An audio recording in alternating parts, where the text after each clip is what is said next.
In today's lecture, we introduce the concept of Romanticism. This is the new style that comes on the heels of the classical style of Haydn and Mozart. The Romantics, generally anything after about 1810, considered music to be a much more emotional art, whereas Haydn and Mozart wrote perfect little units of music. Romantic composers are much more interested in expressing an emotion, a deeper emotion.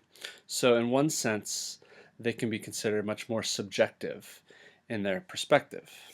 Now, before we talk about Romanticism, we have to consider the influence of Beethoven.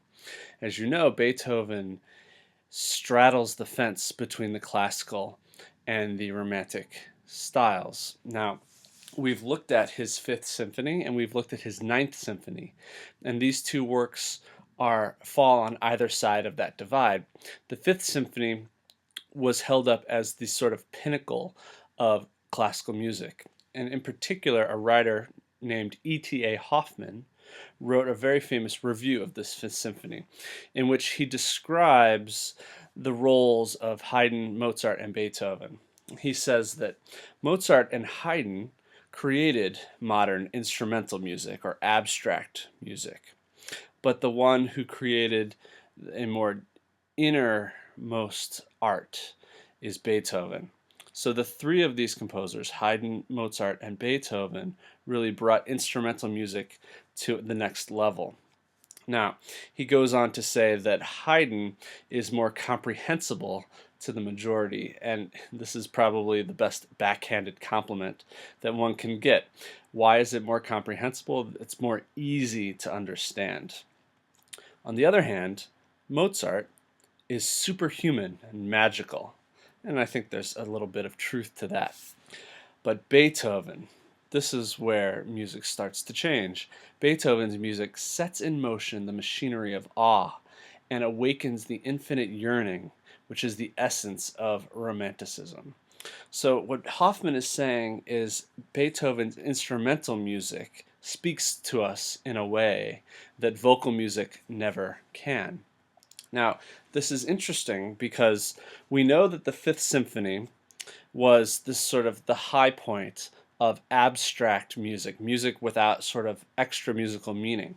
Yet in the Ninth Symphony, Beethoven goes one step further and adds an entire movement of chorus and singers so that we have vocal music combined with instrumental music.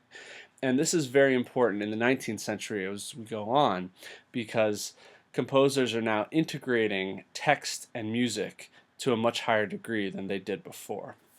So, when we're thinking about the 19th century, there are three big elements that play an outsized role in the 19th century. And those three are, as you see, nature, literature, and the supernatural. In turn, the composers are interested in these three aspects over and over again. We'll see combinations of this. Interest in nature, the countryside, and animals. Interest in literature, the effect of stories and words on music. And then the supernatural. And this plays in contrast to the 18th century's emphasis on reason and science. So the 19th century composers and artists were interested in things that were unexplainable. So the supernatural and ghosts and the Gothic.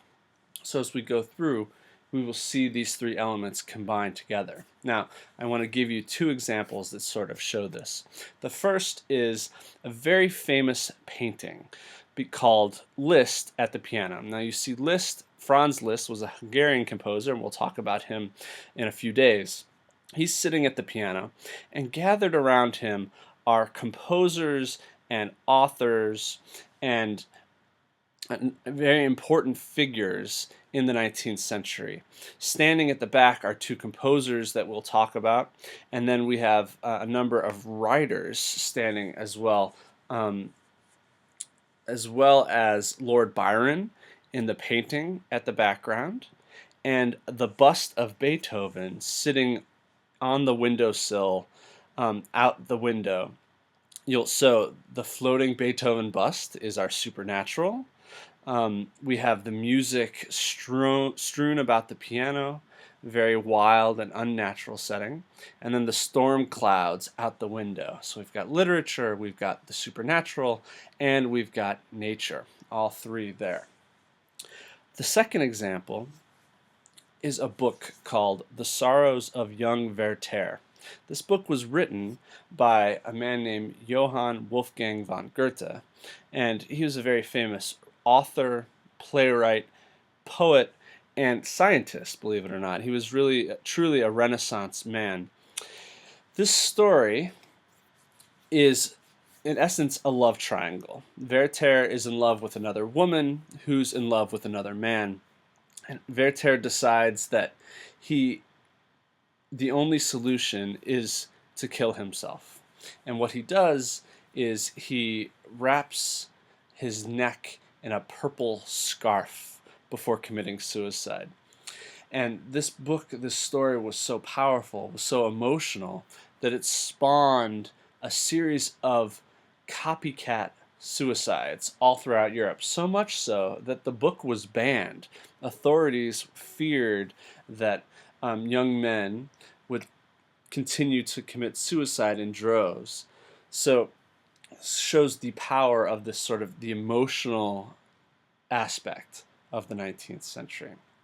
So that concludes our introduction to the 19th century. Remember those big three: nature, literature, and the supernatural. As we talk about our pieces for tomorrow, you will notice they play a large role in all of the music that we're going to listen to.